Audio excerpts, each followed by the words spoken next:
So good afternoon to all the participants. The today's second technical session. Today we are having with us one renowned speaker, Dr. Bhavya K. Very ma'am.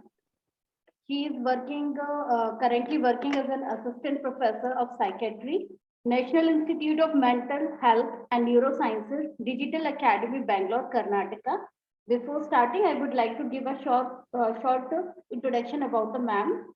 Ma'am is a consultant psychiatrist, assistant professor of psychiatry at NIMHANS Digital Academy, Department of Psychiatry at NIMHANS, Bangalore. She completed her MBBS from KMC Manipal and MD Psychiatry from SDM Medical College, Dharwad.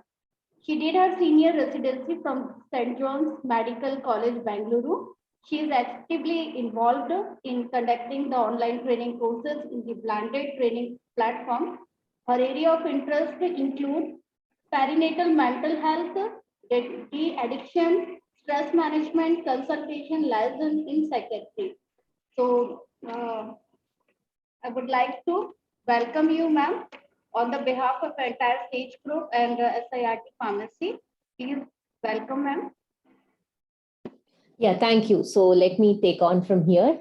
Thank you for that wonderful introduction, and it's back to be I'm very happy to be back to be associated with you with these kind of training programs. However, I would be happy if a couple of participants who are free and listening only to the session, if I could see your faces, if you don't mind to switch on your videos. If you're working at your workplace, then it's fine. Otherwise, those of you who are free, it would be nice if we have some interaction than only me talking from this end. So today's topic is on emotional intelligence and occupational stress. So I think if you generally talk to any of your friends, most of them, they say that they do experience a lot of stress, and one part of the stress which majority of them do experience is something related to work stress, job stress. These terms you must have heard till now. So let's discuss a bit about this and how developing the right level of emotional intelligence will handle, you will be able to handle stress better. This is the topic that I would be discussing on today. So just a minute, I'll just share my presentation.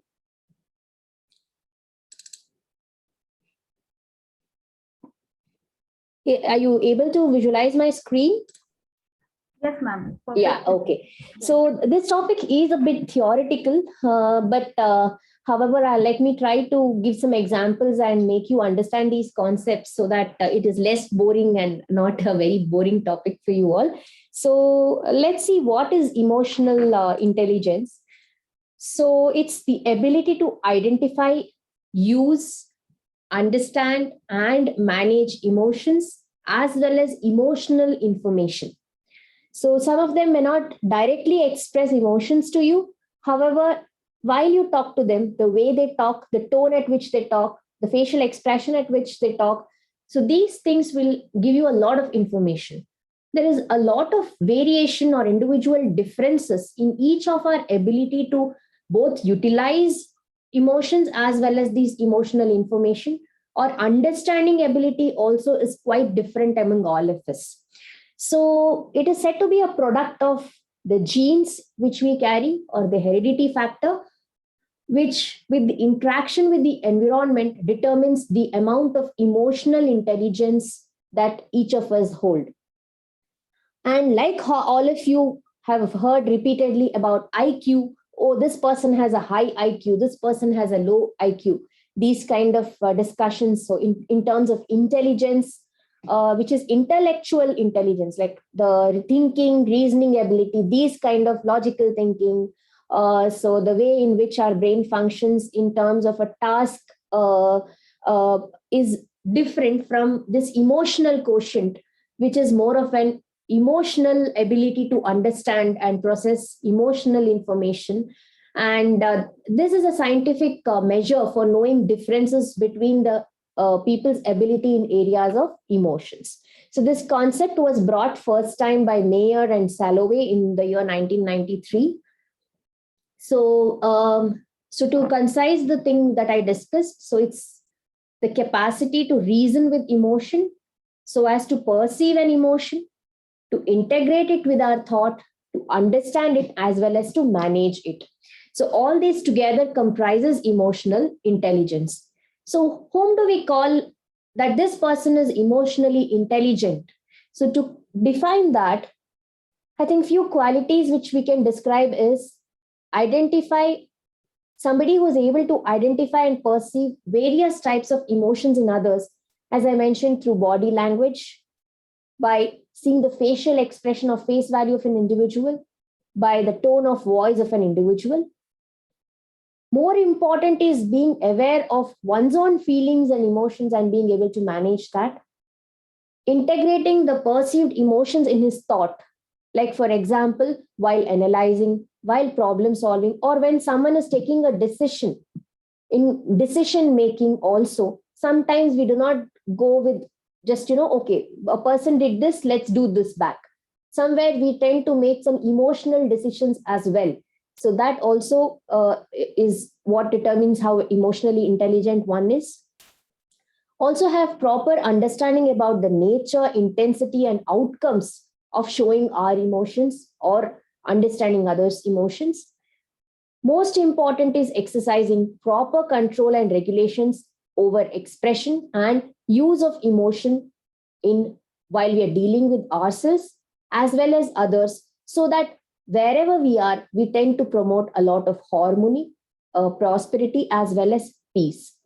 So this is why I think this slide will be able to make you all understand why is it important that we select people who are emotionally intelligent when you're hiring somebody for a work.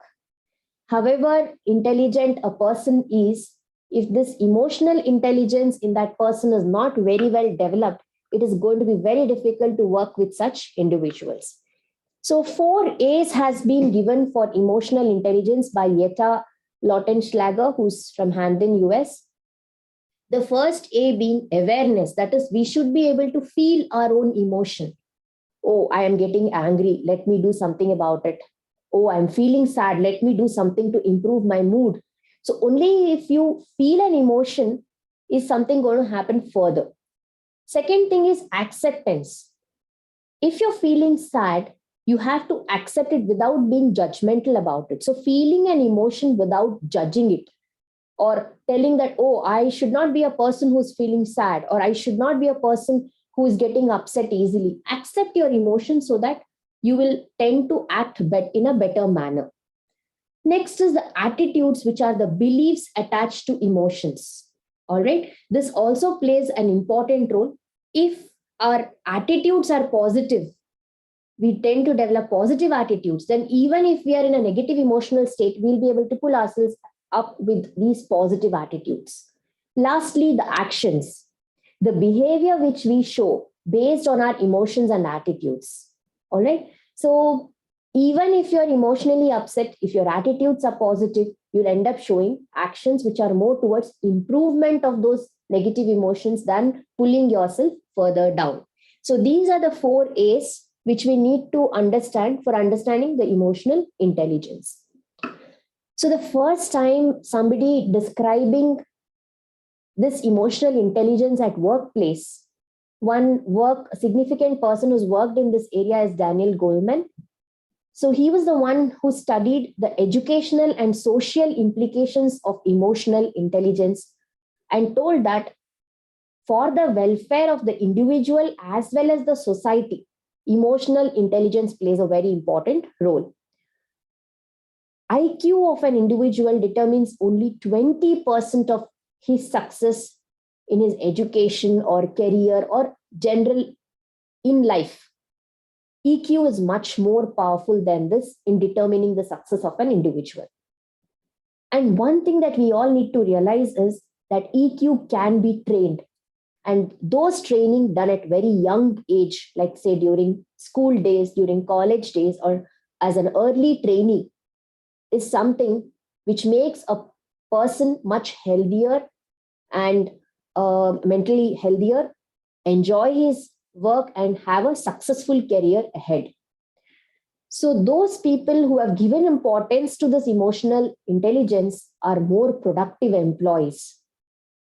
So some of the important qualities, like those who are self-assured and interested, who follow the directions and orders given at office without being egoistic about it, who seek others for help at timely intervals, and who get along well with their colleagues. These were some of the factors which was found that these kind of employees, the person also would be happy with his work, continue smoothly at work, as well as other people working with those people would be happier, and in general the workplace environment would be much better. So some of the components described by Goleman were self-awareness of one's own emotions, motivating oneself, having empathy towards others in terms of understanding others' emotions. Is he going through some rough phase? Does he need a temporary helping hand? Okay, that happens only when we are empathetic towards others.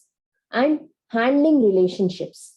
So not everybody in workplace environment will be cordial. So how we deal with emotionally with these kind of relationship issues, these become important at a workplace. So some of the ways in which corrective steps can be brought about in these issues are guidance and counseling services, like having regular both physical and mental health programs at workplace, helping people deal successfully with other people and with one's own feelings.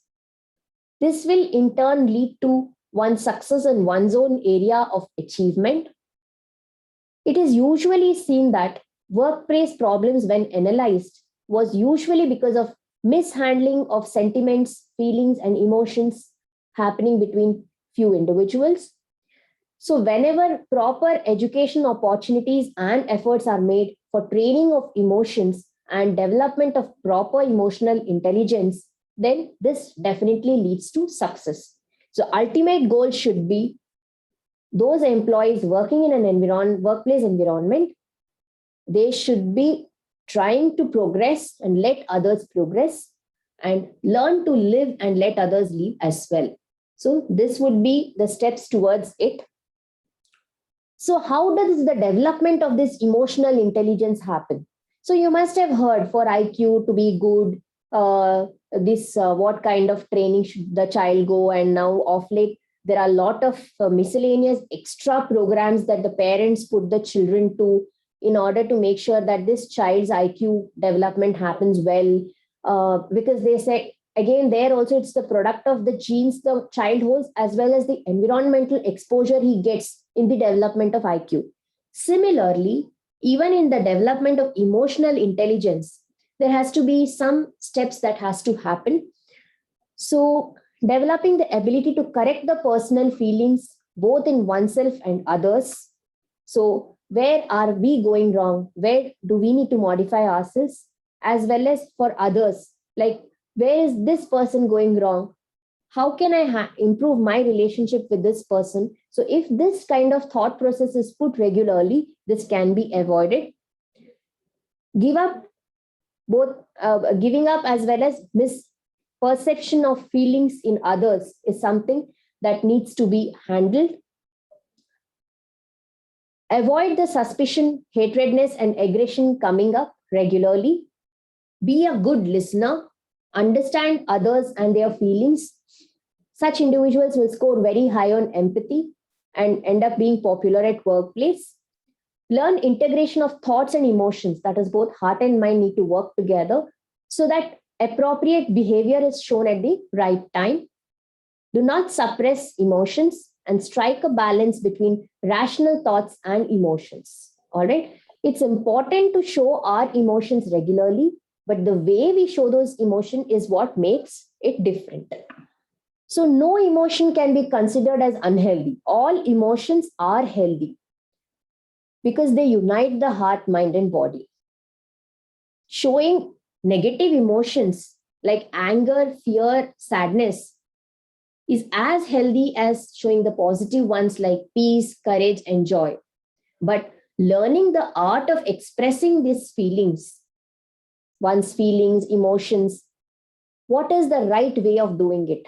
what is a desirable way, at a desirable time, know when to speak and how to speak, and in desirable amounts, not being too over dramatic, seeking attention of everyone at office and making a scene. These kind of things have to be avoided.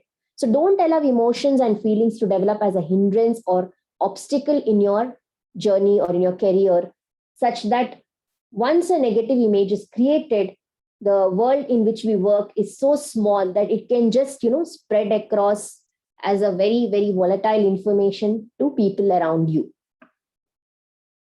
So this should be a motivating agent in achieving your goal. Develop empathy as well as good interpersonal relationships wherever you are, and also work on development of effective skills, like how we say cognitive skills in terms of thinking, reasoning ability. We have to work on developing effective skills like showing emotions, reciprocating emotions in the right manner. So this model being incorporated at office settings for maintaining proper emotional bonds will help even not just us, but it will inspire or lead others also to become so. So overall, a healthy environment can be created. Now I'm talking about emotional intelligence. So you know that there are a lot of tests which can be used to measure IQ. Similarly, there have been a lot of skills which are trying to be developed also for the measurement of emotional intelligence called as EQ. So I will not go into the details of this assessment because it's beyond the scope of this talk, as well as it is done by trained psychologists. So they have certain way of doing it, but I'll just tell you some of the most commonly used ones are Mayer Emotional Intelligence Scale by John Mayer. This was one of the first ones to be developed. Then there is Bar-on Emotional Quotient Inventory, which assesses aspects of interpersonal, intrapersonal, adaptability, stress management, and general mood components. Then there is Mayer, Salovey, and Caruso Emotional Intelligence Test. Mangal Emotional Intelligence Inventory by S.K. Mangal and Saurabh Mangal. So this has the components of interpersonal awareness, intrapersonal awareness, interpersonal management, and intrapersonal. So interpersonal is between two people, intrapersonal is analyzing self. So here these scales use two ways of measuring. One is the Likert scale, where it is graded from 0 to 5, or responses like never, sometimes, always, these kind, like a graded scale like fashion, where we need to find where the person fits in the scaling, or in terms of multiple choice responses, which will have a way of assessing or scoring to bring at the score total EQ scoring. So now, after we saw what is emotional intelligence, let's understand what is stress and how to deal with it, so that this also can be worked on. So stress is a process of adjusting to or dealing with circumstances that disrupt a person's physical or psychological functioning. So this word stress has been derived from a Latin word, that is stringere, which means to draw tight. Okay, so occupational stress develops when there is an imbalance between an individual's perceived demands and their perceived ability to deal with their demands. So any workplace, definitely there are certain, once the work is given, there is a timeline to complete it, or what usually people call as targets to meet. So if it is set in the right planned fashion, such that the person is able to meet that target on time, and if the person's ability to do that is good enough, then usually there is a balance between two things.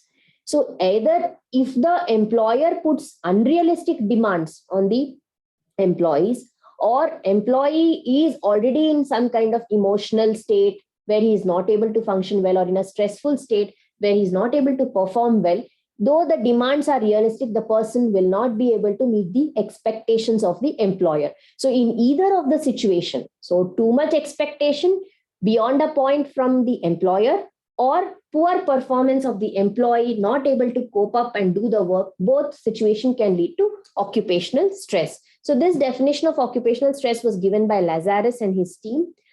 So this kind of stress affects all of us. Stress is there everywhere. So on a day-to-day basis, morning, getting up, leaving to work on time, if you have kids at home, making them ready to go to their school or attend online classes, reaching workplace at time, the traffic on the way, and then whatever work has been designated to you, finishing that on time, going back home on time, continuing your roles towards your family. So every point of time, there is stress. Some stress is actually beneficial. So if you see the stress curve, it says that with increased amount of stress, the performance of an individual increases till a break point. So limit setting or understanding your own break point becomes important, beyond which it is said that the performance decreases with increased stress. So too much stress can wear you down. It can make you sick, both physically as well as mental health can be affected. So stress is the body's reaction to harmful situations, whether they are real or perceived is what we need to check. So when you feel threatened, there is a chemical reaction which occurs in your body that allows you to act in a way to prevent injury to your body. So this is what has been called as the stress response or the fight or flight response. So either you fight it out by handling the stress, or you run away from the problem, that is, you flight away from it. So this is what is a fight, flight, or the stress response. This was described by Walter Cannon. So there is some kind of balance or stability in our body. So though there is a stress or a change, our body is able to adapt on a day-to-day basis. And this stability which our body takes is what we call as allostasis. And this is maintained through the immune system of our body, through the stress hormones, as well as the neurological responses, meaning to say that the brain is controlling a lot of reactions in our body. So when the body is overwhelmed by a stressor, that is, there is too much pressure that we are handling, the allostatic load is perceived, that is, body's wear and tear starts. Okay, you can see the photo there where it is showing that the weight being handled is too much. And our system can handle this for a short period of time. Like for some example, a company has to submit a project. So 2 to 3 days, the workers working along with them can handle overtime work extra somehow to meet that deadline. But suppose this has to happen over a long period of time, and there is too much, such kind of demand is always there in a company, then those employees will fall sick, and the absenteeism will lead to more stress in the other employees there. So it's not healthy. So for a short period of time, this load can be tolerated, but over time, the cost of maintaining this load becomes very, very damaging. Just like the example I told you, it will start affecting the mental and physical health of other employees because of absenteeism of some. So some people can tolerate some amount of stress better, so they'll continue working. Those who back out early, their stress also falls on these people, so they are at more stress. So this is what becomes deleterious over a period of time. So over time, trauma increases the allostatic load, and it keeps there is something called as hypothalamo-pituitary axis. And here the stress hormone gets released. All right. So when there is a dysregulation of this, or the chemical imbalance happens, then we start showing anxiety symptoms, low mood, these kind of, the HPA axis causes other chemical imbalances in the body, which leads to showing of these kind of trauma to others in some kind of symptoms. So the first person who gave this stages of stress or explained the stress reaction was Hans Sale. So he described it as a 3-stage process. First one, initially we alarm, oh, this much of work has to be completed, this much of thing has to be done, how can I do it? So then we slowly become adapted, or we become resistant. Okay, this is how my work profile is, I cannot do anything about it. So we come to some kind of a consensus about it. And then if this continues for a short period of time, then we get a break or we switch to some other kind of work, it's fine. Otherwise, if same way things continue for a long period of time, we get exhausted. All right. So this is 3 stages of stress described by Hans. The second model which had described stress response was person environment fit, PE fit. This was described by Harrison. So two kinds of fit are there between an individual and their environment. So the first type is the extent to which the skills and abilities of the individual match the demands required of them. And the second one is the extent to which the environment matches the individual's needs. So I'm an employee, I want to work for a company. Whether what kind of person I am, both my cognitive abilities as well as emotional abilities, if it matches the company where I have joined, then I will continue working there. There's a good fit happening there. Okay. Same way, this is a chance factor. This cannot be determined prior. You don't know whom you're going and working with before you join there, before you work for a few days. Only then you get to know all these details. So when a misfit happens in either of these two measures, then that is what we call as a PE fit issues, and health strains will result, both physical as well as mental health. So here the stress is not defined in terms of the environment or individual, but more in terms of adaptability between the two systems, or fit versus misfit between them. So next is the transactional theory of stress. So here the stress is taken as relational, that is transaction between the individual and the environment. So stress, when the demands encountered by an individual are appraised or perceived as exceeding resources available to them, this threatens their well-being. So if there is a proper match between the stress, the demands, and the resources, then there is a balance here. So here the emphasis is on transaction. Stress does not rely solely on individual or environment, but it's an ongoing process that involves individual transacting with their environment. So it's a give and take type of thing described here. So here both PE fit as well as transactional theory, they share similar elements. Here the focus is on the relationship between the individual and the environment as a whole. And it is not just taken, okay, individual is not okay, environment is not okay. It is basically the blend happening between the two systems. So what happens when the stress gets affected to our body? So if you see in case of head to toe, there are a lot of symptoms which are seen. And we as mental health professionals, when we sit in an OPD, a lot of patients come with vague symptoms, and they would have gone to probably that particular department to get it evaluated. And then they say, oh, this is a functional problem, or this is a psychological problem related to stress, and they refer it to psychiatrists or psychologists for further working up this patient. So what are the common kind of symptoms that we see in the brain and nerves? It is headache, feeling of despair. Oh, what is this kind of feeling? Lack of energy. No, they don't want to get up and come to work every day. No motivation to do anything. Sadness, feeling nervous. Oh, what new demand will be placed today? Will I be able to fulfill it or not? A lot of anger and irritability, mood fluctuations. They are not able to concentrate. So the focus or the productive work goes on decreasing. Memory issues, they're not able to remember what work has been designated. They forget deadlines, or they forget some meetings to be attended. So there's difficulty in sleeping. Mental health disorders also can, not just symptoms, it can even be to a disorder level where they end up being dysfunctional. So anxiety, panic attacks, depression, etc. Heart starts beating faster, or they experience palpitation. There can be a rise in blood pressure. So many of them you see nowadays, early 40s or late 30s itself, people have started developing hypertension because of job stress. They say, oh, job stress, my BP is shooting up, my sugars are going high.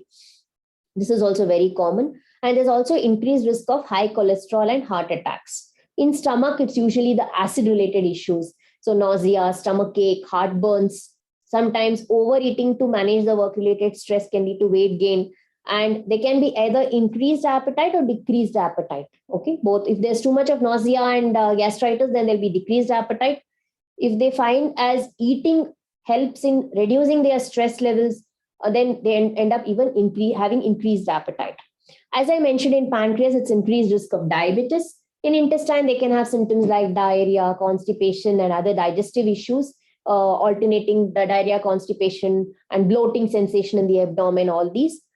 And a lot of increase in infertility issues is seen of late, where, a lot of couples, So initial years, oh, career, focus on career. I need to do well in my career. I need to, if I have to expand my family, if I have to get married, or if I have to have kids, I need to be financially stable. I should have a car of my own, house of my own. They go into this kind of thinking.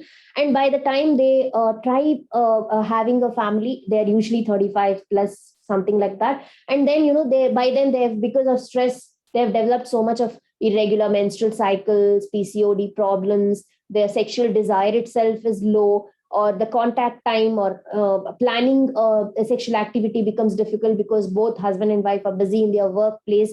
In men, it can lead to low sperm production. Their sexual desire also comes down. And these are some of the issues which are very, very on the rise right now.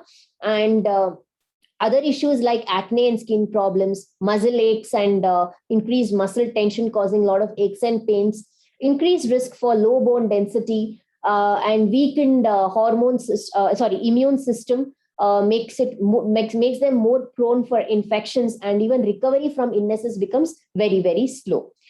So some of the cognitive symptoms are they end up worrying constantly, they are raising thoughts, lot of forgetfulness, they are disorganized at their work, inability to focus well, poor judgment, and being very, very pessimistic about their future or in whatever they do. Behavioral symptoms like changes in appetite, procrastinating and avoiding responsibilities, going into substance abuse like alcohol, drugs, cigarettes, exhibiting more nervous behavior like nail biting, being very fidgety, pacing around restlessly. These kind of behaviors are seen. So these are some of the maladaptive coping mechanisms of stress in which people are resorting to, which we commonly see: alcohol and substance abuse, avoiding situations. Like instead of going and solving the stressful factor, they run away from it. And just like, for example, absenteeism, whenever there's some major thing coming up, or not answering calls on time. Now everybody is working from home. They avoid a particular call. They don't join a particular meeting, and they remain very aloof. Even if that matter gets escalated at the office, they do not respond or give an explanation properly. They try to blame others. There's a lot of aggression as well as self-harm. A lot of people, they end up harming self by taking some overdose of some medications, or trying to cut themselves to overcome the stress levels. And one of the chronic self-harm strategies is substance abuse. When somebody wants to harm themselves continuously, they think that it's a way of dealing with the stress, but it's a very, very unhealthy coping mechanism. Now, how to manage the stress? Identifying the stressors. Stress. This can be in terms of pressures, both internal and external, conflicts at workplace, and frustrations in which the individuals are in. So stress cannot be compared between two individuals. So we need to assess this stress separately based on each person's stressors and the situation or the workplace environment. And then only we are able to incorporate some kind of suggestions or corrections to manage this. So what are pressures? So it can be because of expectation and reality mismatch. This person's ability to do something is up to this level. His understanding is only this much. We need to understand that as an employer and tell them, okay, you do till this level. From here on, somebody else will take over your work and continue. So some corrective steps have to be planned. Otherwise, some people will not be able to perform as much as the others. So there's an imbalance which can hit there. Internal pressure is when you put too much expectations on yourself. It can be in terms of hours of work. It can be in terms of monetarily. Oh, I need to earn this much only, and for that I need to work this much. So it can be in terms of monetary or number of hours of work, these kind of things, or what kind of post we think of getting.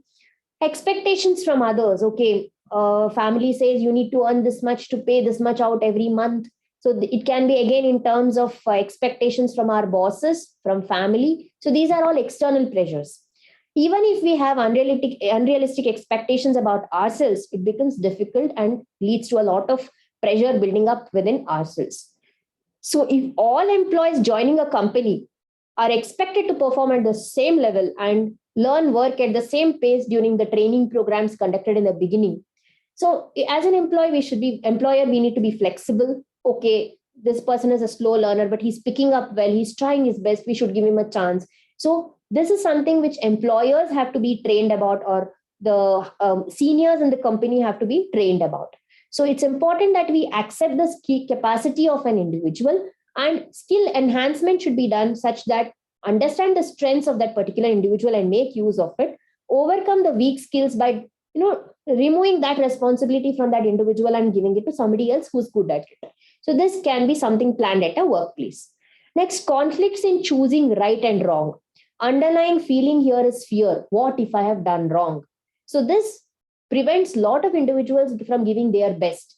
So sometimes it can even present as a lack of decision making skill. So one example for this is, if a person is doing very well in a company, he's adjusted well to his workplace, he's happy with his colleagues, having very good friends at his workplace, and every day at the end of the day he's satisfied from the kind of work he do. Now what happens, there is a lot of financial pressure at home and he's not able to meet his needs, that monthly requirement what he needs to generate. So he gets a new job with better salary, but he doesn't know what will be the kind of work environment there. Will he be able to work in the same comfort zone as he is right now? So this leads to a conflict in his mind. What decision to take now? If I leave this company and go, they may not take me back. So I'll be losing this. And if I can't get adjusted there, I will be losing that also. So in such cases, so we ask them to do a decisional balancing, positives versus negatives charting. And if wherever the positives seem more, if it is only monetary, if he can try showing some kind of performance review can be done, and if his salary can be escalated here only, these kind of suggestions can be given at those situations. So understand the choices. You need to make a list of all choices. Take others' help while you make decision. Somebody like a mentor if you have, or parents at home, siblings, or some senior who's been there throughout your journey, guiding you, these kind of things. But be responsible for your decision by understanding the pros and cons of the decision well.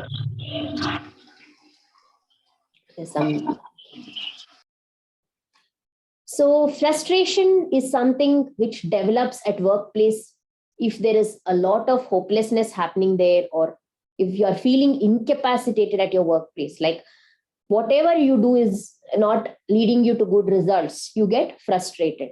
So when a person is having major health issues and is repeatedly needing to take leaves from his manager, though he works well, wants to work well, this can be an obstacle or a frustration for himself as well as the employer.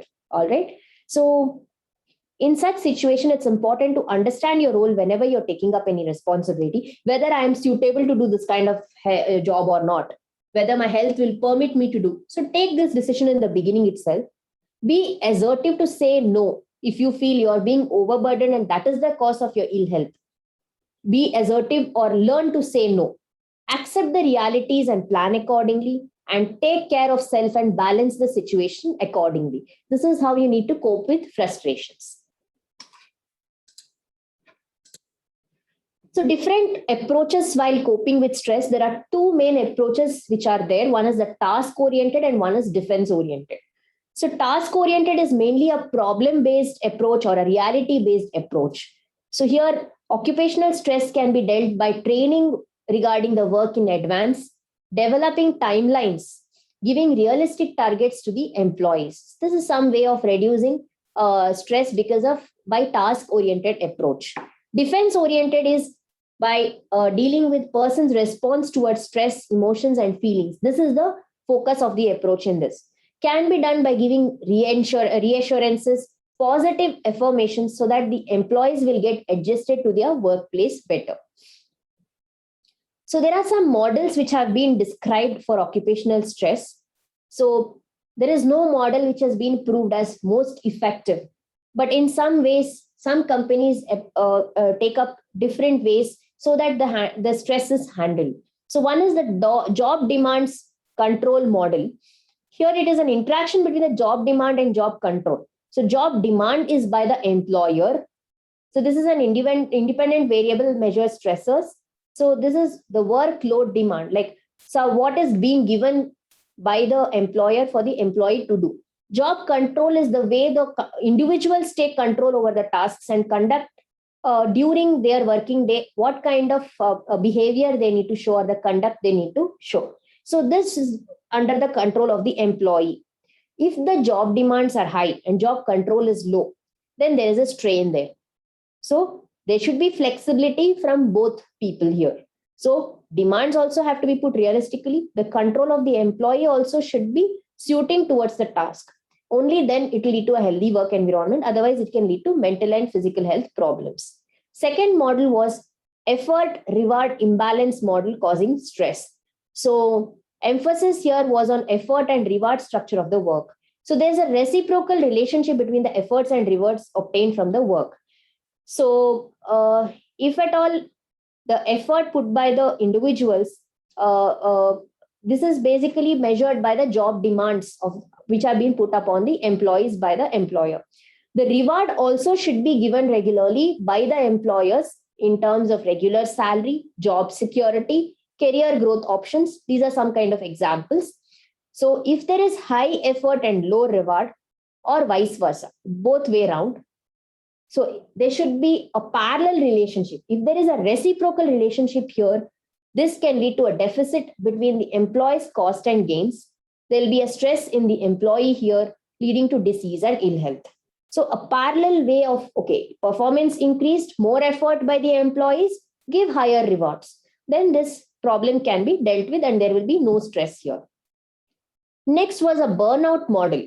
So chronic stress, as I told, employees can be made to put on pressure for a short period of time till they can tolerate. Like there's a deadline in 3 days. For next 3 days, please do overtime. But making them do overtime for a long period of time can be emotionally draining and they'll go into a state of burnout. So burnout is what is a psychological syndrome that develops in response to chronic interpersonal stressors on the job place. So it can present as overwhelming exhaustion. This is the stress dimension of the burnout, or feeling of mistrust. Cynicism is nothing but mistrust and detached from the job. So this is the interpersonal context of the burnout. And the last one is on oneself, that is sense of ineffectiveness and lack of accomplishment. What am I doing here? Do I need to be really there in this company? Where they start losing their own, where they feel that they are not doing well enough. So this is a self-evaluation dimension of the burnout. So this is the burnout model. So to prevent burnout from happening, there should be no chronic stress, acute stress period for short period, and then you give the employees a break and then put them on regular functioning. This would be a better way of handling this burnout and preventing stress arising out of the burnout model. The last one that I'm going to describe is the job demands resources model. So here the development of burnout follows two processes. So either if there is extreme job demand, this can lead to constant overtaxing of the individual and lead to emotional exhaustion. Second one is if there is lack of resources available to the employee, complicates the meeting of the job demands. This leads to withdrawal behaviors and leading to disengagement from work. So if there is a right balance between job demands and resources, only then this can be handled. So for example, I am a supervisor. If I have 10 employees under me, these are my 10 resources. And these 10 people in turn need resources in terms of materials required to do certain amount of work. So if there is enough of materials provided to the employees under me and they use that effectively, then me as a supervisor will be able to manage that. If the employees are not given materials, they'll be under stress. If they don't perform well, the supervisor will be under stress. So like this, it leads to a stressful model developing from that. So the theoretical model of stress, finally from all these theories, can be concluded like this. The job demands, if at all placed, are very, very high, leads to stressors. Stressors are nothing but the subjective perception of the work environment. Oh, this is too much to handle. And these stressors in turn leads to strains. So how the person handles the stressors, whether it leads to too much of strain or he's able to control the strains, this is by the subjective perception of one's ability to manage the work environment. If I have a good ability to manage this, I may not get too strained. However, if I'm not a person who's capable of handling these stressors well, then it leads to a lot of strains. If the strain is too high, outcomes are poor. If the strain is managed and kept under control, it can still lead to a good outcome. Okay, so this is what is the stress model. Next, what is the role of emotions in occupational stress? So till recently, actually, till the late 90s, no one gave importance to how workplace environment should be. It was just considered as a cold and rational environment, and no one was expected to bring their emotional issues to workplace. Suppose some issues at back home at family level or personal life, not entertained at office. You keep your work house related issues at home, be proper at your workplace. So no one gave importance that affective states need to be considered and handled. The same person can do well.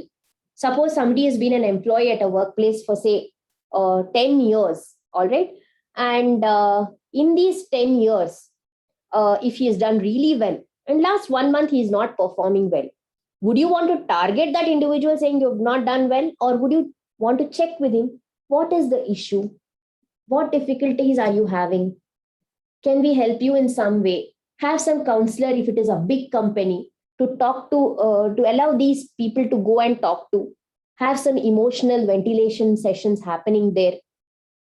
All right, so only in this way it will be possible to bring out a better performance of the same individuals. So recently lot of importance is being given to emotional intelligence in workplace.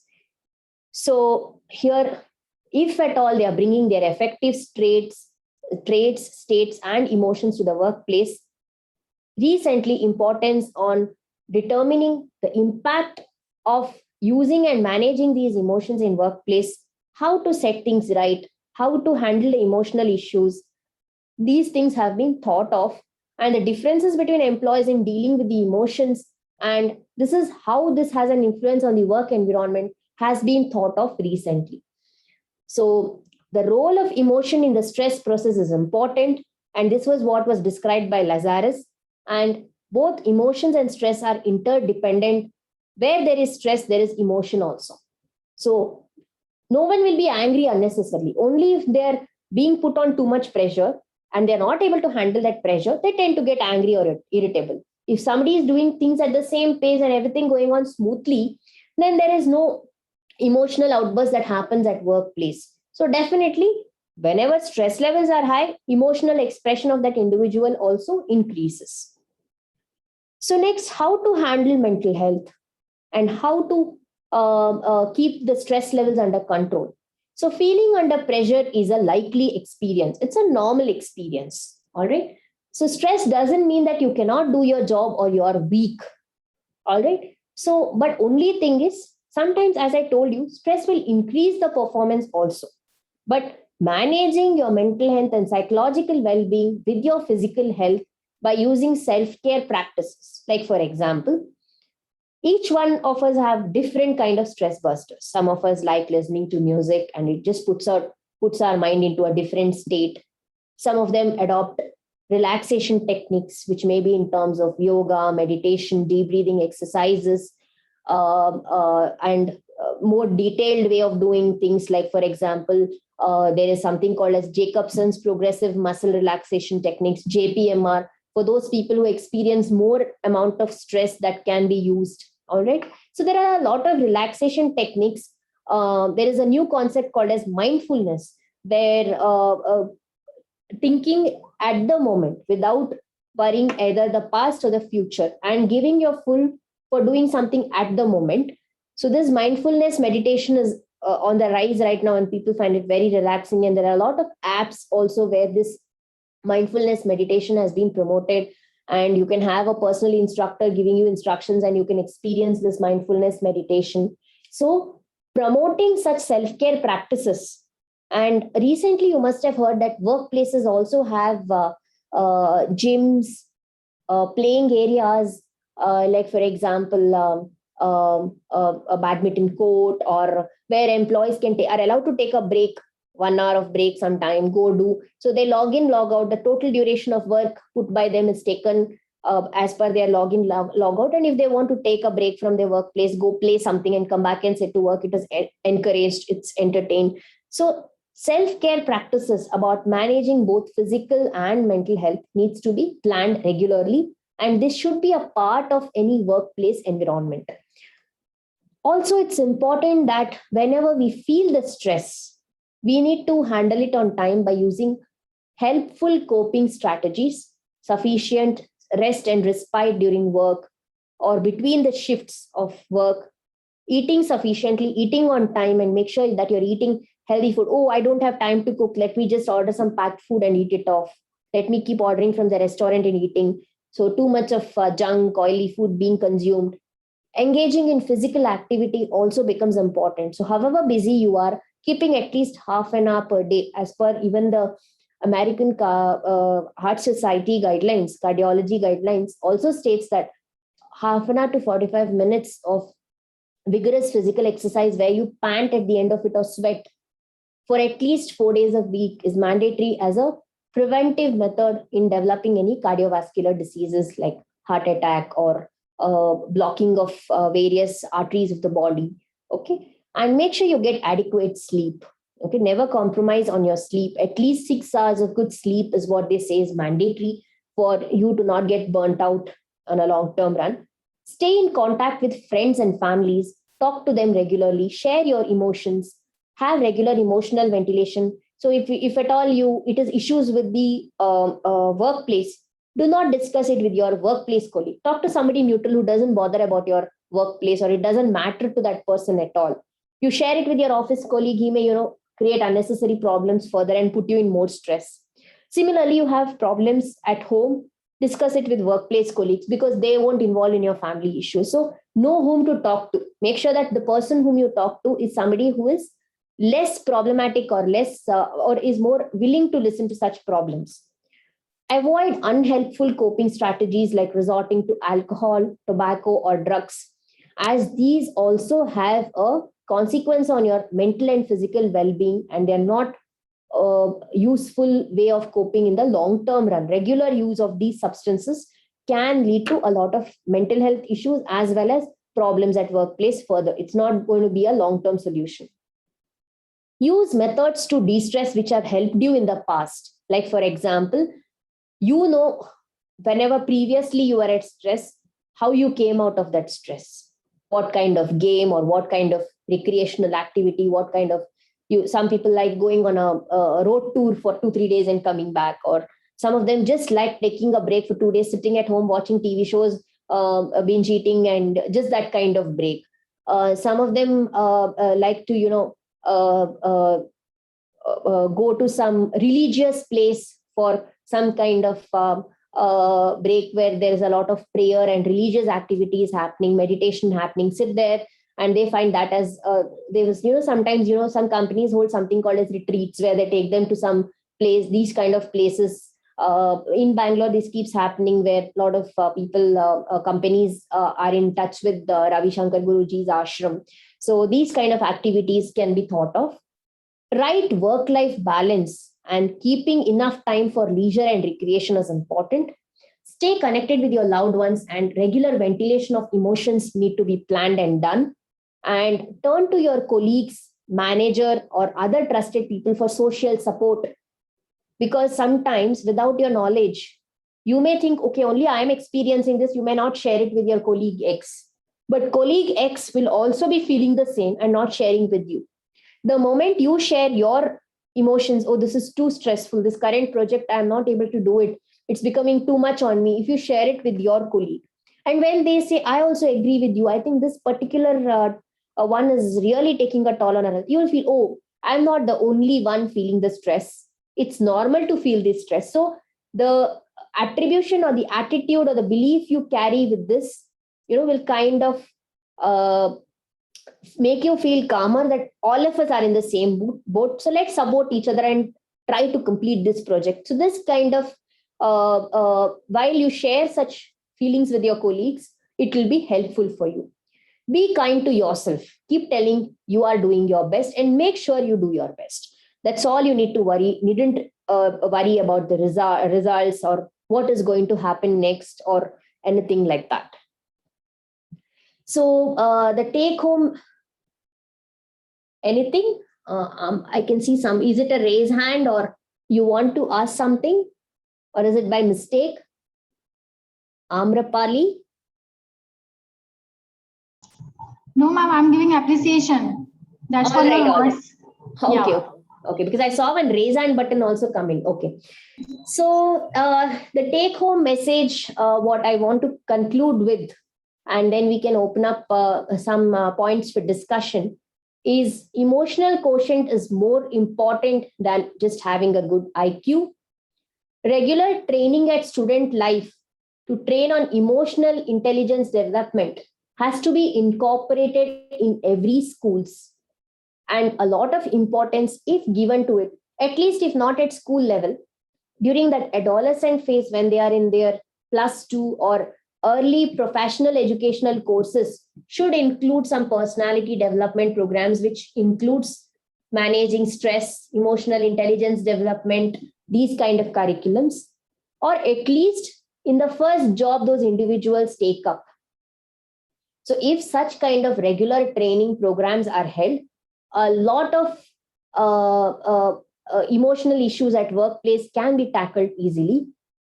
Not just emotional intelligence development, but even workplace stress reduction. So that also needs to be planned, as I told, incorporating workplace strategies like having some yoga classes, some yoga instructor coming to the workplace, or a room for meditation where they go take a break, sit for some time and come out. Or some people are not too much into calming activities. They want more of vigorous physical activity. For such individuals, a physical workout, as I told, a gym or a play area. I think somebody is raising hand now, or it is again by mistake. Is it Sandeep? You have anything to ask? Is it urgent? No, ma'am, I can wait for the up to you finish. All right. Yeah. I'll just finish this slide, then we can open up the questions. No So there has also been efforts being made by, there are a lot of research work happening on what is the ideal way to assess EQ, and whether companies can start off with some proformas for EQ assessment and not just go by academic certificates, or, oh, this person has got this rank or this scores. That itself is not enough, so that that person will stick to that company. He will work well in that company for long, as well as allow other people to be peaceful at their workplace. So high emotional intelligence decreases occupational stress, both for self and being a stress factor for others also will be lesser. So overall, a very, very healthy environment will develop. Short-term training courses can be planned or scheduled and designed based on the concepts of EI for lecturers, teachers. So such kind of projects, if taken up, especially during professional development courses, will be very, very useful in handling the emotional issues when they are an employee later at some workplace. All right. So these are some things that I would want to give as a take-home message. And if these things are focused on, then there will be a lot of peace and if I have to be peaceful, each employee in that office has to give me that peace, is what each of them have to think for themselves as well as others. So these are some of the things that I would want to highlight, and we can take up questions. Yes, ma'am. So, Yeah. thank you so much, ma'am. And before concluding, first, I think we should take the questionnaire round. Yeah. Yes. ma'am. Then we can even discuss some examples, or if somebody has experienced any kind of problems at their workplace, either as an employee or at a senior post. Some people who are at senior post, I would want to discuss some case vignettes. Yes. Yeah. Yeah. Mr. Sandeep. Yes, Mr. Sandeep, you can ask now. Please unmute yourself. Yeah, ma'am. Yeah. Good afternoon, ma'am. It was very nice to listen to you. I have a Thank question you. actually.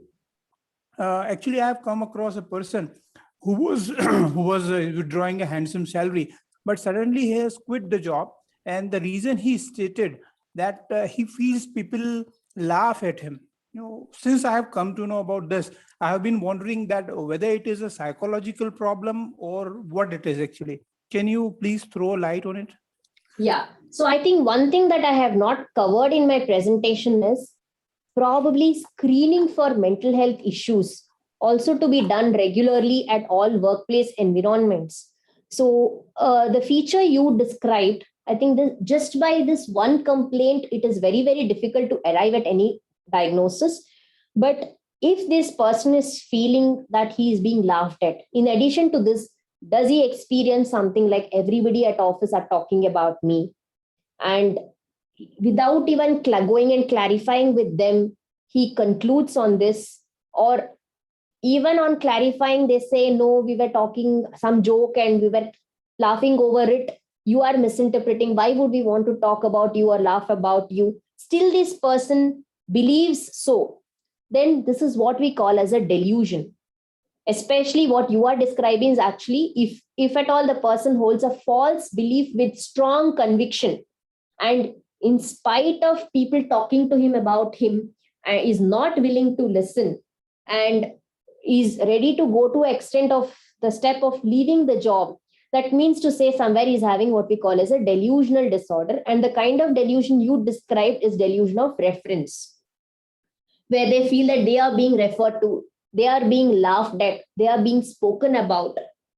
This kind of two people in the office, if they sit and laugh and talk, oh, he's talking about me only.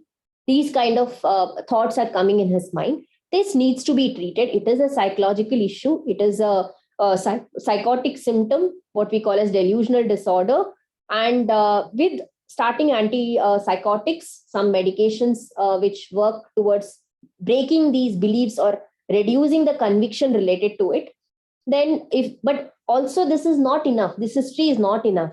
We have to even see if he has any other kind of wrong beliefs. Is he seen talking to himself? Is he experiencing any hallucinations? All this complete history taking has to be done. And after that, if he's treated by a mental health professional, he can get back to his normalcy and he can get back to his job. And with the cover of medications, he can work like how he was working before in a normal way. So it's important to highlight such symptoms at the right time, take the right step so that his career is not spoiled, or he loses his job, because he will not feel this only about this office. He leaves this place, goes to another company, he will continue feeling the same. If it is not true, he will carry this belief everywhere he goes. So in the long term run, treating his problem is the solution and not changing the job. This somebody has to talk to him, make him understand, take him for treatment, because the problem with psychotic spectrum illness is such that they will not have any insight into it. They will not be aware, I am mentally unwell, I need treatment for this. They will believe what they are thinking is perfectly right, and this is how it is, and I cannot work in this workplace anymore. And once they take such drastic decisions, leave the company, some companies wouldn't want to take them back, and some companies have this clause of not keeping people with having severe mental illness. So these kind of things need to be dealt with very, very carefully. I hope I answered you, Sandeep, or do you have any further queries? Were there any other symptom that you have noticed in this individual? Like at his workplace, was he talking to himself, laughing, or were there any other symptoms observed? No, I'm not in much contact with the guy. All I right. have just met him once only, and I came to know about the problem. And that's why actually I was interested in asking you. Thanks. All right. Thank you very much. It was very, nice listening to the answer as well. Thank you. Thank you. Any other questions? Any other participants? If you want to write your question in the chat box, you can please use the chat box, write your question in the chat box, or you can raise your hand. Participants, either you can write it in the chat box or you can raise your hand. Excuse me, madam, sorry for interruption. I think chat has been disabled, madam, actually, so nobody can post a chat. Okay. 1 minute.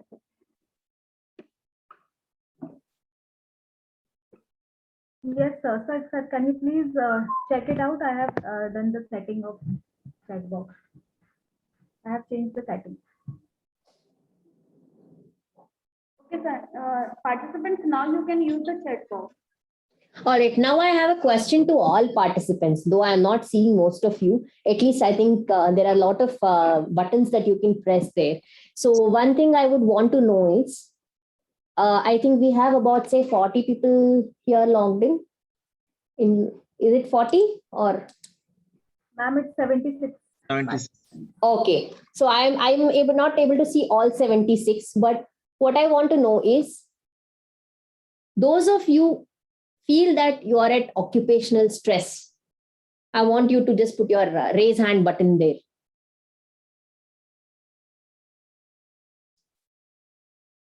All right, I saw. Okay, 4 participants raised hand is the pop I got. All right, that I'm really surprised because this is really okay, now people are slowly getting up. Okay. So I see 6 participants have raised hand. Okay. That's actually less. I thought it would be much more. I thought at least 50% would be raising hands. I'm not asking you a question that are you not able to handle your stress? I'm just asking, do you have work related stress? I have 2-3 other questions coming up after this now. First question is, are you having workplace stress? Yes, ma'am, we do feel stress. All right. So there are 9. So now okay, please, I think the team can take a lead and do all, remove the raised hand thing. Can you just, or the participants themselves can remove this raise hand button now. I have a next question popping up now. Yeah. So the next question I want to know is, how many of you who have raised hand now, or maybe other people who didn't understand my first question properly, are able to manage your stress levels? Ma'am, sometimes. All right. It's okay. At least you are aware that I'm stressed and I want to work towards it. And to some extent, you are successful in doing it. Ma'am, Yes, ma'am. I try by meditating and doing Very yoga, good. But what is the issue? but I guess it will take some time.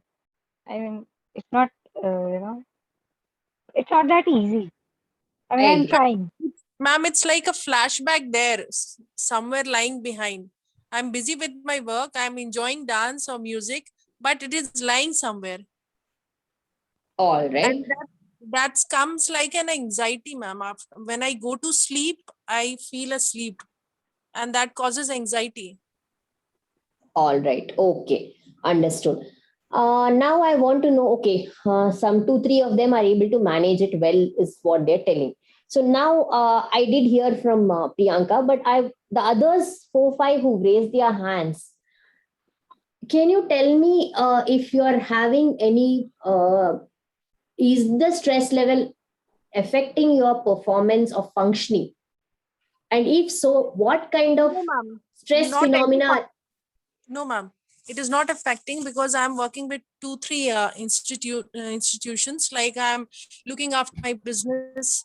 I'm looking after one company also. I'm teaching in 2 colleges. So I'm doing multitasking. Even I'm completing my work home also. I'm not All right. taking So that any means to major. say you're enjoying being this busy and Yes, stressful? ma'am. Then Yes, ma'am. it's fine. I'm worried about those in whom I told you have crossed your break point. You're trying to reduce and come down or limit your stress levels, but you're not able to do because the job demand is quite high, or your ability to do that kind of work is not up to the level your boss is expecting. And this is causing severe negative implications on your health as well as on your job. Is there anyone like that who would, it might not be you, it might be you know somebody like that you want?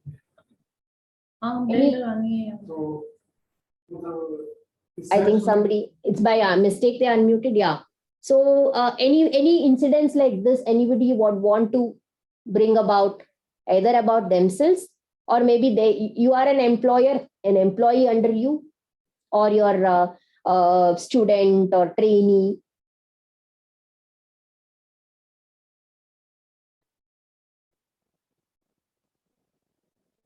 All right. That's a wonderful thing. I'm happy to know that there are no such issues existing, because it's important that these things are handled on time so that there is no break point or no damage happening. Okay.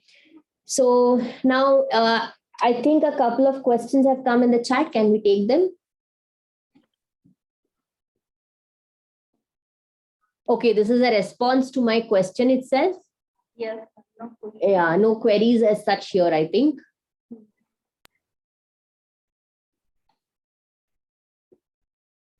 All right. Any other questions from any of the participants? Yes, Hi, madam. ma'am. Good Namaste, afternoon. This madam. is Dr. Yeah, Jaskiran. can we just go one after the other? Can you just put your raise hand or something so that one of you talk at a time?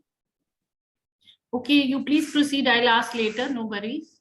You only can speak, ma'am. I think Okay, right. Thank everybody you, else is ma'am. silent right now. Yeah. Ma'am, see, things happen in such a way. Sometimes we are doing multitasking, but we maybe have a higher bar to perform. So that create anxiety in ourselves only, because sometimes you are doing your part, you are going for sleep. In between that, you are getting so much of anxiety. You remember something, oh, I would have done that also. I can do this also. That kind of peace is not being managed, that we don't get those things again and again. That's just my question. Okay. So what you're telling is, I think, a natural phenomena for most of us. Every day is definitely not the same. But one way they say is, as much as possible, set a day routine, set regular timings to go to bed and get up, and fix major events during a day so that the rest of the things will fall in place. Like, for example, there should be something like a must to do, can be done later. These kind of separate lists you have for yourself. Complete the must to do, keep regular reminders or stick on notes on to make sure that you have not forgotten anything very, very important. Schedule your day as much as possible, like what time, what is supposed to be done.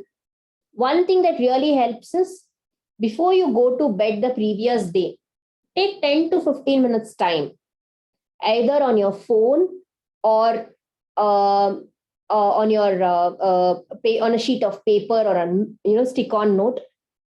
Sort out your next day a bit before you go to bed, so that time, next day when you get up also, you will be in a better state of mind, that you know what is to be done, what is the first thing for the day for you, or what is the first task. So do this kind of planning your day previous night before going to bed. Do something called a winding up the day, that you're finished today's day beautifully and you're looking forward for tomorrow. So these kind of things say, and some small things like, okay, what is going to be the menu for tomorrow? What am I going to wear to work tomorrow? Just keeping those clothes out. Some small things like this. Next day morning, it's a big task. But previous day night, when your anxiety levels are not there, when you're in a calm state of mind, if you do such kind of small planning, this will help. In addition to that, make sure that how much ever busy you are, some relaxation activity is a part of your schedule always. Don't allow it to let go, or don't allow that, okay, today I have not done, it's okay, let me do tomorrow. No. Something should be done every day, like how you have 3 times a day meal, the relaxation activities, stress busting activities, physical activity should be as compulsory as that. All right. I hope I answered your question. I'm not sure where she's gone. No, Dr. no. Kaur. Yes, Yeah. ma'am. Yeah. Yeah. Thank you so much, ma'am. I think we need to do micro management also by the end of the day, so that we are able to sort many things. Correct. And it's an experience, or it's a learning process. Every day, what we face, we need to just adapt it for the next day. And I think the problem of this kind is more with females, with having to manage kids, family, house related work. Everything comes on their head. So working ladies usually experience this more than men. That's what I want to add on to, because usually when I see people coming with work related stress, it's usually the females who come more than males, because males somehow are able to manage, and maybe there is some gender difference in stress threshold also, which contributes to it. Yes, Dr. Is it Asha Gaur? Thank you, ma'am. Yeah, tell me. Yes, ma'am. Good afternoon, ma'am. Actually, what I wanted to ask was like what to do with monotony. Since this pandemic, life has become quite monotonous because we don't get a break. And how to deal with monotony? Sometimes I really feel that monotony is getting on the nerves. I mean, like, leave everything and go somewhere. Yes, I do agree. So for that, I think what some ways of dealing with it would be probably the same kind of breaks what I was talking. If you can give breaks in between, and even if you can take a 15-minute, half an hour break and then sit back, and in that time you schedule something which is very refreshing. Second thing is, to break the monotony, you can try working at different environments. Today you've sat in a room. One day try go sitting in the open terrace if you have one at your home or your house garden. Change the environment so that the monotony is broken. Then other way of doing it would be having some informal meets with your workplace colleagues to just chit chat, like your usual coffee breaks, tea breaks. All of you sit, join for a coffee break. That should be not an official meeting. It should be just to chit chat. Try something like that. Depends on what kind of work environment or what kind of work you're doing, ma'am. I don't know what kind of thing that you're doing that. So that is one more thing where, you feel like a virtual tea meeting or coffee meeting where all of you prepare your own cup of chai or tea, but you sit in and log in together. Each of you are having a cup of chai and you feel as if you're sitting like how you used to sit in office, and ask each other, how are you doing? Any issues that you're facing? Anything that personal life, what you used to share, gossip during your lunch break, try doing it in an online meeting with the same friends.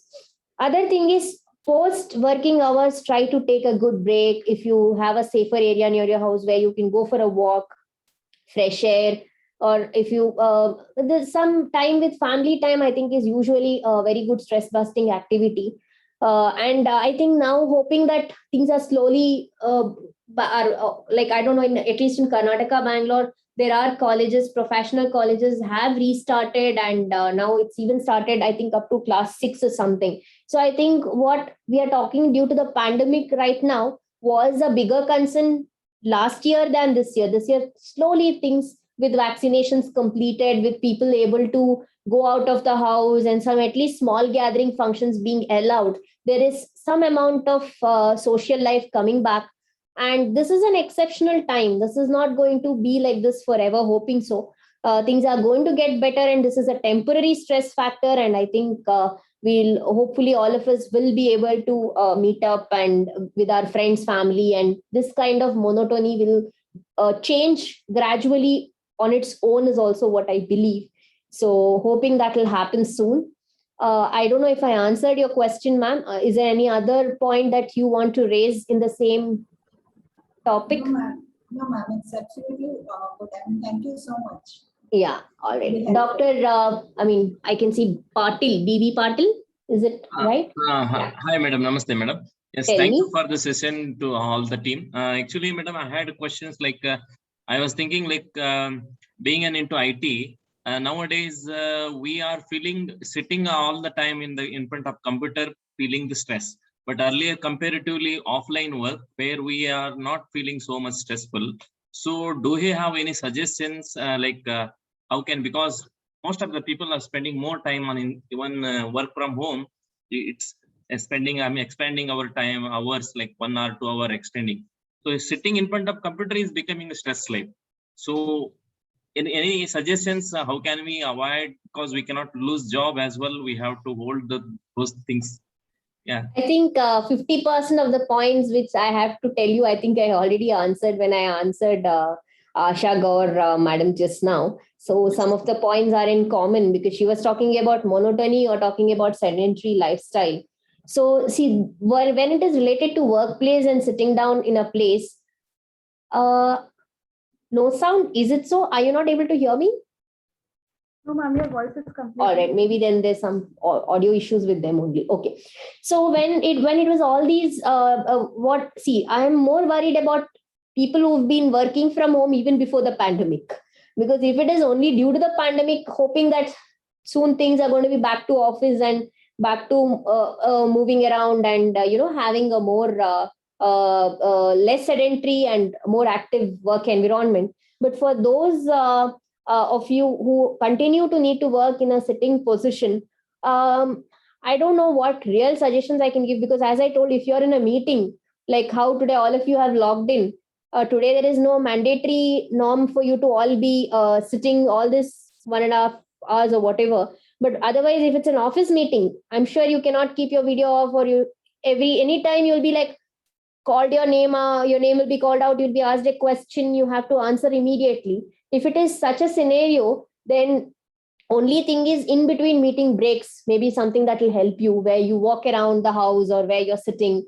And if at all between the morning half and afternoon half, if before your lunch you can have a half an hour workout schedule, or some relaxation deep breathing exercises, or some way of meditating, or whatever way you feel is best for you, or some kind of aerobic or dance class or something that you can just log into for half an hour. But other than that, if it is only due to the pandemic, hoping that you'll all be pulled out of your house soon, and you'll be working in a real office with your colleagues than sitting at home and working everything online, hoping that that will change. But it is a major concern with, also what has happened is pandemic has also made people realize that one of the cost effective measure of having people to work is if they're working from home. There are a lot of offices in Bangalore which have become empty. The huge rent that they had to pay, they've just emptied the offices and everything. So some of the offices are in the plan to continue long-term run also with work from home and virtual meetings and everything. That is worrying actually, because then they'll be bound sitting at one chair table in front of the computer all the time. Then I think the rest of the time when you're not working, becoming physically active becomes more important. Otherwise, I don't find any other way this can be changed. One other thing that you can try is you can have 2 tables at home, one in a sitting position, the other one at a height where you can stand and, walk around a bit and work or something like that for a while, like something at your, at the height where you stand, that level where you can stand and work for a while. This has started in some of the offices now. I've heard from some of my friends. That is something maybe you can try, having 2 tables, one in the sitting height and one in the standing height. But they say maintaining good posture at workplace when you're working from home especially becomes very important. Please do not work on the couches, on the bed, where you're in a very, body is in a completely like almost like folded into a cocoon, and then your back is almost gone over a period of time if your posture is not maintained. So this is something probably you have to focus on, keeping good posture at workplace. Thank you, madam. Yeah. Any other queries?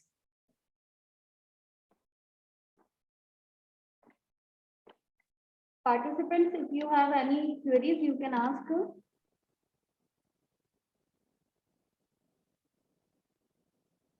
I think, ma'am, you have resolved all the queries of our participants.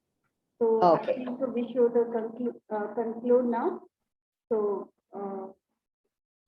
first of all, I would like to show my gratitude to Dr. Bhavya Very ma'am for delivering such a nice topic, for delivering such a nice presentation on this important topic, that how you correlate the emotional intelligence with the stress.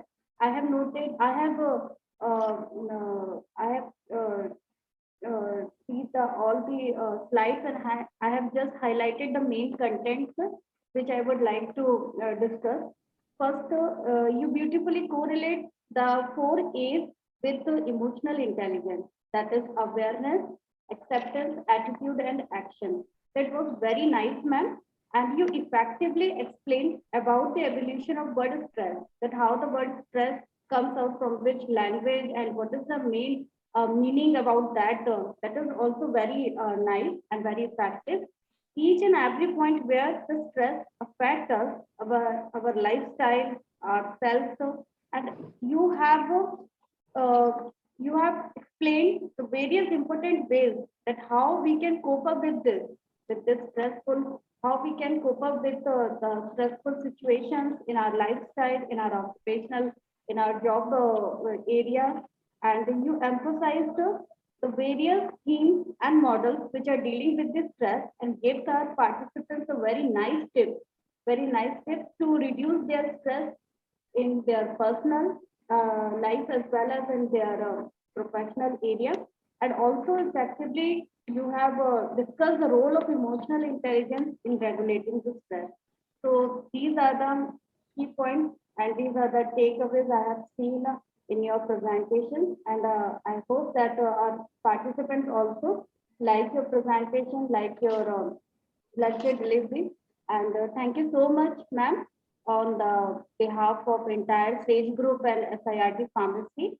I would like to show my Last time I think I spoke for more than 2 hours. I had bored everybody, I thought. So this time I wanted to cut it short a bit, because last time there was no time available in the end for any kind of query. So that's why this time I kept the presentation a little briefer, so that there's more people will open up with their problems or their colleagues' problems. So that's why I think we finished a bit early than expected today. So no, ma'am, that is very nice that you have given some time to our participants to discuss their things, because this this would be a one way if they will only listen everything. But correct.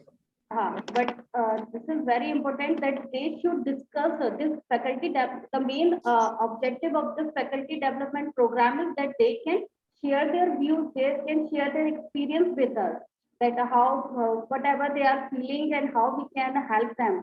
So you have whatever you have scheduled is very nice, that you have give them the time to just have a general discussion with all these things. That's very nice, ma'am. Thank you. Thank you so much. Thank you for the opportunity. Yes, I think Dr. Priyanka and even Surbi have been in touch with me and helped me throughout whenever I needed any kind of help, and very well organized team are doing very good work. It's very nice to be a part of your team as a speaker. Thank you once again for inviting me, and all the best to everybody here. And in case in future any of you experience a level of stress that you're not able to tolerate and you're in need of some kind of mental health help, you can always organize. I mean, these two people are in touch with me. They have my contact details. You can always get in touch with me for any kind of help that you need anytime in the future. All the best to all of you. Hope you have a successful career ahead. thank you, ma'am. Thank Yeah. you so much. Thank you, ma'am. Have a nice day.